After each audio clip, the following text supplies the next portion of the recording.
A'udzubillahi minasyaitonirrajim. Bismillahirrahmanirrahim. Assalamualaikum warahmatullahi taala wabarakatuh. Innal hamdalillahi wa kafah. Wassalatu wassalamu ala Rasulillah habibil mustafa wa ala alihi wa sahbihi wa man tabi'ahu da amma ba'. Alhamdulillah, bersyukur kita kepada Allah Subhanahu wa taala atas limpah kurnia dan inayahnya.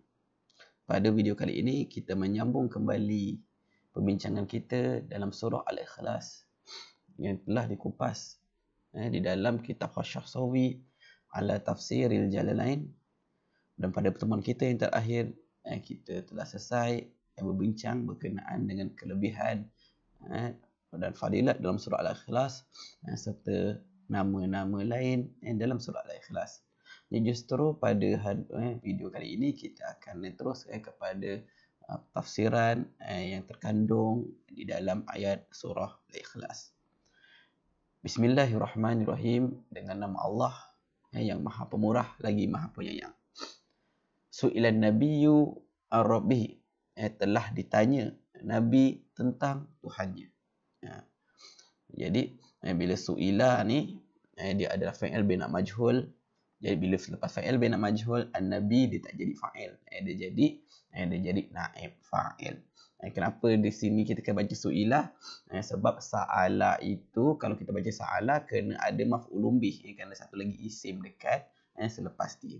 Tapi tak ada isim selepas an-nabi. Dia hanya ada jar dan majrur. Jadi kita kena jadikan su'il sa'ala ni kepada daripada fa'il bina maklum kepada fa'il bina majhul, jadilah dia su'ilah. Su'ilan nabiyyu an rabbih. Telah ditanya Nabi tentang Tuhannya. Jadi ada orang yang bertanya Rasulullah sallallahu alaihi wasallam tentang Tuhannya. Baik, jadi kita tengok apa syarah daripada tafsiran ini. Jadi su'ilah Nabi sallallahu alaihi wasallam ai wasailu lahu Quraisyin atau ahbari Yahud atau Nasara, iaitu yang bertanya kepadanya, iaitu kepada Rasulullah sallallahu alaihi wasallam, sama ada orang Quraisy ataupun pemuka-pemuka Yahudi ataupun orang Nasrani, orang Kristian. Haitsu qalu, di mana mereka berkata, inna alihatana salasami'atin wa sittun, sungguhnya Tuhan-Tuhan kami ada 360. 360. Walam tuqda hawaijana, dan tidak pun ditunaikan hajat-hajat kami. Fakaifa biwahidin, bagaimana pula dengan satu Tuhan. Jadi Rasulullah sallallahu alaihi wasallam yang memberikan dakwah bahawa sembahlah Allah Tuhan yang esa. Tuhan yang satu, tiada sekutu bagi Allah Subhanahu wa taala. Jadi orang Quraisy pun, orang-orang kafir pun bertanya, Tuhan kami ada 360. Tetapi permintaan kami pun tidak mampu untuk ditunaikan oleh 360 Tuhan-Tuhan palsu tersebut. Baik, bagaimana pula dengan Tuhan kau yang satu? Macam tu. Maknanya kalau ramai-ramai pun tak boleh, seorang pun lagi tak boleh. Tapi dia guna logik akal untuk manusia. Tapi ini berkaitan dengan Tuhan. Au suratus soal, ataupun gambaran pertanyaan, wa ma sifatur rabbik, apakah sifat Tuhan kamu?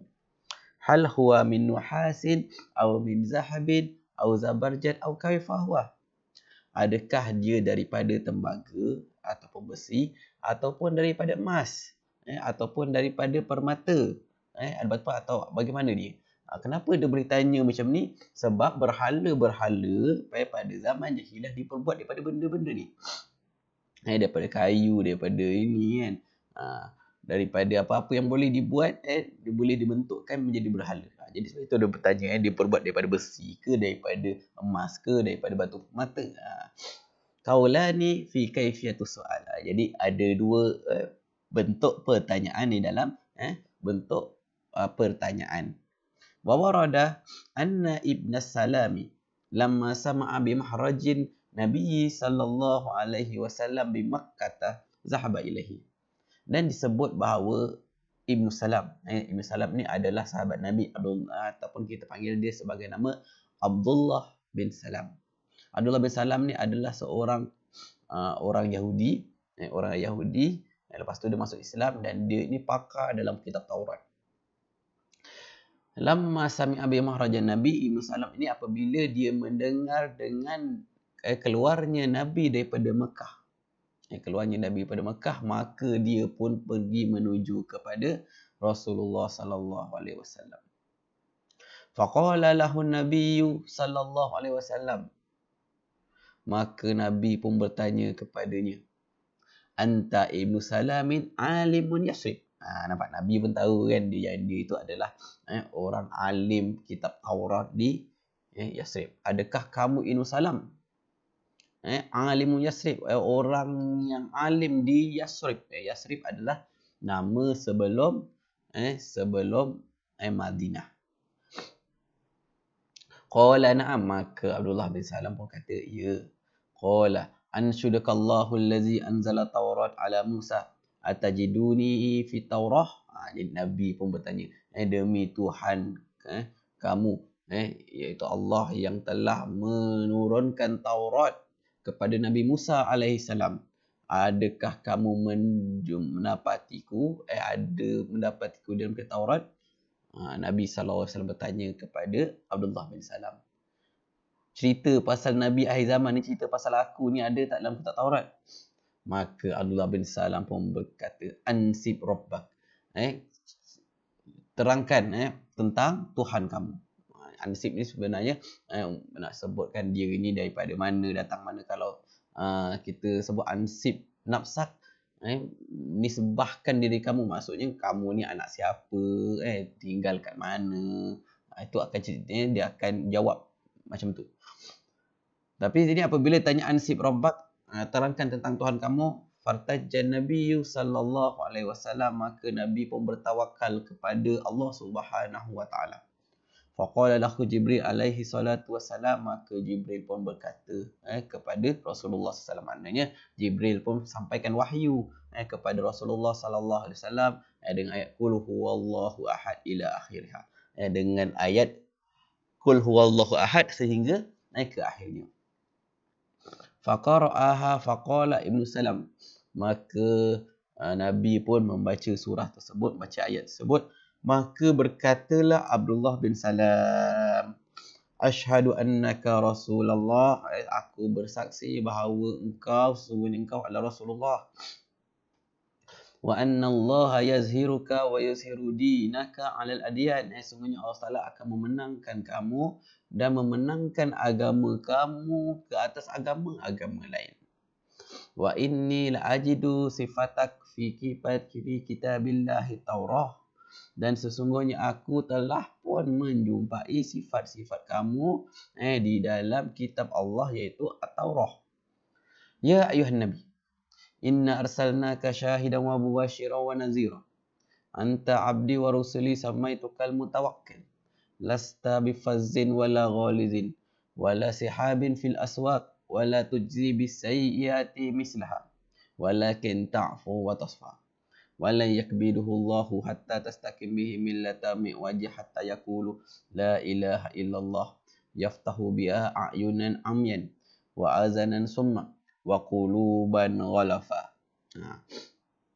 Jadi Ibnu Salam pun sebut dekat dalam Taurat dia menyebut apa? Wahai Nabi, wahai Nabi, sesungguhnya kami mengutuskan kamu sebagai syahidan wa mubasyiran wa nazira, syahidan sebagai saksi. Nabi SAW sebagai saksi. Saksi apa? Dekat hari akhirat nanti. Nabi SAW jadi saksi untuk umat dia yang pertama. Yang kedua, dia akan menjadi saksi kepada Nabi-Nabi sebelum dia. Dia akan menjadi saksi kepada Nabi-Nabi sebelumnya, untuk apabila ada di kalangan Nabi-Nabi tersebut yang tak ada pengikut. Jadi bila tak ada pengikut, nak jadi saksi siapa? Nabi SAW yang akan menjadi saksi. Wa mubasyiran, orang yang memberikan kabar gembira. Wa nazira, orang yang memberikan kabar memberikan amaran. Okey, anta abdi wa rasul, kamulah hamba-Ku dan rasulku. Samaitukal mutawakkil. Aku namakan kamu dengan al-mutawakkil, iaitu orang yang bertawakal. Lasta bifazin wala walis, kamu itu tidak kasar dan tidak pemarah. Wala sihabin fil aswaq, dan bukanlah orang yang berteriak-teriak di wala sihabin fil aswaq, dan bukanlah orang-orang yang berteriak di pasar. Menjerit-jerit jual-jual barang, bukan macam tu. Wala tujzi bisayiati mislah, dan tidak membalas keburukan sepertinya. Walakin ta'fu wa tasfahu, tetapi kamu memaafkan dan bersalaman. Wala yaqbiduhu Allahu hatta tastaqim bihi millatum wajah, dan Allah Subhanahu wa taala tidak akan mengambil nyawanya sehingga luruslah ajaran agama ataupun ajaran-ajaran yang melencong, hatta yaqulu la ilaha illallah, sehinggalah orang-orang berkata tiada Tuhan selain Allah. Yaftahu biha a'yunan amyan, Rasulullah itu dia akan membuka mata yang buta. Wa azanan summan, dan telinga-telinga yang pekak. Wa quluban ghalafa, dan hati-hati yang lalai. Jadi ini syarah kepada su'ilan Nabi sallallahu alaihi wasallam. Baik. Jadi fanazala qul huwallahu ahad, maka tatkala mana Nabi ditanya tentang Tuhannya, maka turunlah qul huwallahu ahad.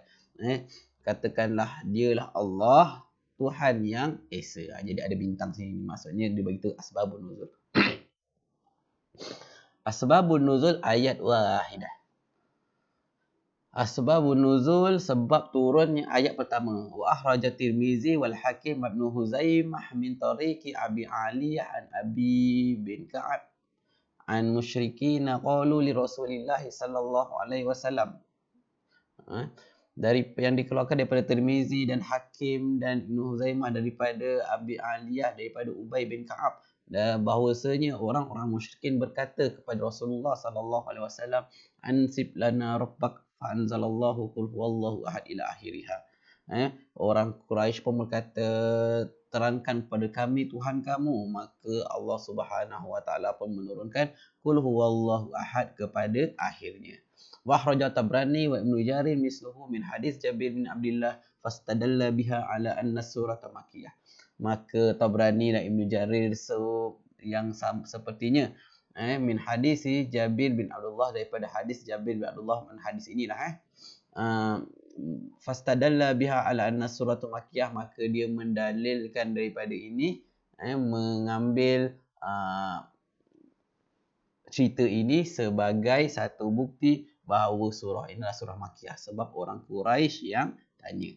Wa akhraja Ibnu Abi Hatim an Ibnu Abbas anna al-yahuda ja'at ila Nabi sallallahu alaihi wasallam minhum Ka'ab bin Ashraf wa Huwai bin Akhtab faqalu ya Muhammad sif lana rabbaka allazi ba'asaka fa anzala qul huwallahu ahad ila akhirha. Maka Ibnu Abi Hatim dan Ibnu Abbas pun berkata, yang bertanya siapa? Orang Yahudi. Annal Yahud ja'at ila Nabi sallallahu alaihi wasallam. Orang Yahudi yang bertanya kepada Nabi sallallahu alaihi wasallam, maka mereka berkata, wahai Muhammad, sifatkanlah kepada kami Tuhan kamu yang mengutuskan kamu. Maka turunlah ayat qul huwallahu ahad. Okey, baik. Jadi ada dua pendapat kata, satu orang Quraisy yang tanya, satu lagi orang Yahudi yang tanya. Kesan dia apa? Kalau orang Mekah yang orang yang memegang bahawa orang Quraisy yang bertanya, maka dia jadi surah Makkiyah. Kalau yang bertanya itu orang Yahudi, dia akan jadi surah Madaniyah, sebab Nabi jumpa orang Yahudi selepas perhijrahan Nabi sallallahu alaihi wasallam ke kota Madinah. Wa akhraja Ibnu Jarir min Ibnu Munzir an Sa'id bin Jubair mislahu. Dan dikeluarkan daripada Ibnu Jarir, daripada Qatadah, daripada Ibnu Munzir, daripada Sa'id bin Jabir mislahu fastadalla bihaza ala anha madiyah. Maka dengan membuktikan orang Yahudi bertanya ini, maka surah Al-Ikhlas ini adalah surah Madani. Wa akhraja Ibnu Jarir an Abi Aliyah qala Qatadah qala Ahzab ansib lana rabbaka fa atahu Jibril bihazi surah. Maka pendapat daripada Ibnu Jarir daripada Abi Aliyah berkata, Qatadah berkata, qalatil ahzab. Ahzab ni adalah tentera Quraisy yang bergabung. Banyak kaum bergabung untuk tentera Ahzab. Terangkan kepada kami Tuhan kamu, maka fa'atahu Jibril bihadhi surah. Maka Jibril pun datang kepada Nabi SAW dengan surah ini.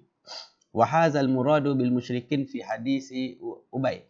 Fatakunu suratu Madinah. Inilah yang dikehendaki dengan orang musyrikin di dalam hadis Ubay. Fatakunu suratu Madaniyah. Okey, baik. Jadi bila Ubay bin Ka'ab tadi yang pertama tadi yang tanya tu orang musyrikin kan. Tapi musyrikin tu musyrikin masa bila? Musyrikin di kalangan Ahzab. Ahzab ini peperangannya berlaku selepas Nabi SAW berhijrah ke kota Madinah. Selepas daripada perang Badar, perang Uhud, perang Ahzab. Ataupun kita panggil sebagai perang Khandaq. Okey, baik.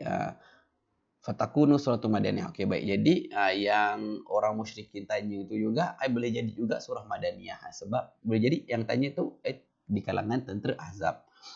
Kama dalla alaihi hadis Ibn Abbas. Wa yantafi ta'arud bainal hadisaini. Maka ternafilah pertemuan di antara dua hadis. Lakin akhraja Abu Shaykh fi kitab al-azmah min tariqi Aban an Anas qala atat yahudu Khaybar ila Nabi sallallahu alaihi wasallam faqalu ya Abul Qasim khalaqallahu al-malaikah min nuril hijab wa Adam min hama'in masnun wa Iblis min lahabin nar was sama'i min dukhan wal ardu min zabdil ma' fa akhbarna ar-rabbak falam yajibuhum fatahu Jibril bi hadhihi surah qul huwallahu ahad. Ada juga yang dikeluarkan oleh Abu Shaykh dalam kitab Al-Azmah daripada pendapat Aban daripada Anas bahawa telah datang seorang Yahudi Khaybar kepada Nabi SAW. Faqalu, maka dia kata ya Aba Qasim, wahai bapa Qasim. Bapa Qasim ini adalah gelaran untuk Rasulullah SAW. Ya Abul Qasim atau mungkin Abul Qasim. Khalaqallahul malaikata min nuril hijab. Allah Subhanahu wa taala menciptakan malaikat ini daripada cahaya yang tidak kita nampak. Wa Adam min hama'in masnun. Dan Adam itu dicipta daripada tanah yang keras. Wa Iblis min lahabin nar. Dan Iblis itu dicipta daripada nyalaan api. Was-sama'u min dukhanin. Dan langit itu daripada dukhan ni kabur sebenarnya, tapi kita kata daripada udara. Wal arda min zabdil ma'. Dan bumi itu daripada buih air. Fahbarna an rabbik. Maka kabarkanlah kepada kami tentang Tuhan kamu. Falam yajibuhum fa'atahu Jibril. Maka Nabi SAW tidak menjawab soalan mereka sehinggalah Jibril datang dengan surah ini. Qul huwallahu ahad. Jadi ini adalah pendapat daripada para ulama dalam mengatakan surah ini adalah surah Makkiyah ataupun surah Madaniyah. Baik, jadi kita kembali kepada ni. Fallahu khabar. Maka Allah itu adalah khabar. Khabar ni daripada di sini dibahaskan dari sudut ilmu nahwu. Dari sudut ilmu nahwu. Fallahu khabaran. Jadi bila khabar yaquluhu ni yaquluhu jadi mubtada lah, kita tengok lepas ni apa syarah dia. Okey, baik. Okey. Fallahu khabaran huwa hadza mabni ala anna dhamir huwa a'id ila musawwir anhu fi kalamin kuffar. Jadi ini dibina hadza itu mabni ala anna dhamir, bahawasanya dhamir huwa itu dhamir huwa pada huwallahu ahad kembali kepada pertanyaan daripada kata-kata orang kafir. Jadi sif rabbak kan tadi terangkanlah tentang Tuhan kamu. Jadi huwa itu kembali kepada Allah Subhanahu wa taala. Wa qila innahu dhamiru sya'ni yufassiruhu jumlah ba'dahu fallahu mubtada wa ahad khabaruhu. Dan ada juga pendapat kata huwa itu adalah dhamir sya'ni. Dhamir sya'ni ini adalah dhamir yang tak ada marja' dhamir. Marja' dhamir ni rujukan dhamir ataupun kata ganti nama. Jadi contohnya kita buat ayat zahaba Zaidun ila madrasah. Zaid pergi ke sekolah. Wa huwa talibun misali. Dan dia adalah pelajar contoh. Jadi huwa tadi itu iaitu wa huwa talibun misali itu huwa itu kembali kepada Zaid. Dia ada marja' domain dia ada huwa tu dia tu merujuk kepada siapa. Tapi dalam qul huwallahu ahad dia ayat pertama. Jadi huwa tu sebelum tu tak ada apa-apa isim. Jadi bila tak ada apa-apa isim sebelum huwa itu yang menerangkan huwa itu merujuk kepada siapa, dalam bahasa Arab kita panggil dia sebagai domirul sya'ni. Yufassirhu jumlah ba'dahu. Dan ditafsirkan selepasnya apa dia punya kerujukannya. Domir itu kata ganti nama itu merujuk kepada siapa? Fallahu mubtada kepada Allah iaitu mubtada wa ahad khabaruhu. Wal jumlatu khabar huwallahu ahad. Qul huwallahu ahad wa hamzah ahadun badal min waw. Pada ahad ni adalah badal daripada waw. Asalnya daripada ahad ni wahada. Wahada jadi dia tukar jadi ahad. Ditukarkan diibdalkan daripada waw tukar jadi alif. Li'annahu minal wahdah kerana dia asalnya perkataan ahad itu daripada wahdah. Aw laysat mubaddalah min syai'in qawlan wa isbatu lafzu qul ma'a tanwin ahad wa qiraatul amah.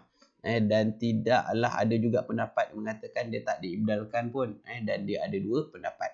Wa isbatu lafzu qul ma'a tanwin dan adanya lafaz qul tu dengan tanwin macam qulun. Seperti mana ahadun wa qiraatul amah.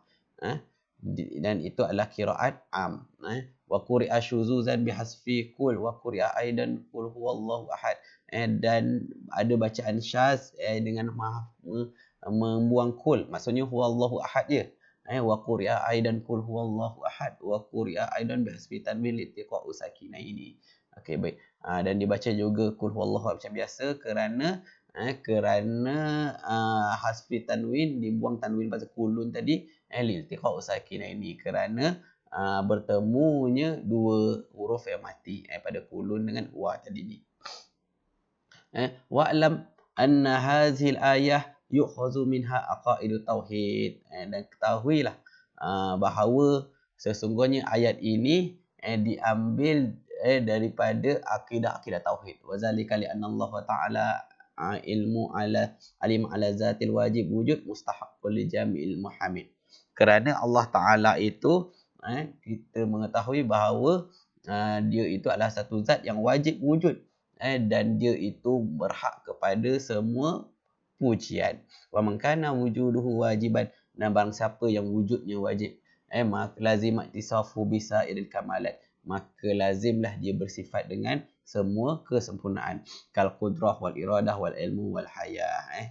Dan seperti kudrah dan ilmu dan iradah, kudrah kekuatan, iradah kehendak, ilmu dan hayat adalah kehidupan. Wa qawluhu ahadun yadulu ala sifati salabiyah. Ayat dan ahad itu itu menunjukkan kepada sifat salabiyah. Wahya al-qadam al-baqa wal ghana wal mutlaq wal tanazuh an tashbih wal nazir wal masil fi zat wa sifat wal af'al. Baik. Jadi sifat salabiyah itu qidam baqa wal ghina ni tidak memerlukan kepada orang lain. Al-mutlaq wal ghina mutlaq confirm tidak perlu kepada orang lain. Wa tanazuh an syabih dan suci daripada menyerupai seumpama dengannya fi zat wa sifat wal af'al, daripada segi zat Allah, daripada segi sifat Allah, dari segi perbuatan-perbuatannya. Wa bizalika intafat al-kamumul hamsah. Dan kerana itu maka ternafilah al-kamumul hamsah, iaitu ternafinya sifat-sifat makhluk yang 5, iaitu muttasil, munfasil fi zat wa sifat wal munfasil fil af'al. Perkara-perkara yang bersambung dan terpisah daripada zat dan sifat dan terpisah daripada perbuatan-perbuatan. Fal muttasil fi zat wa sifat wa tarkib.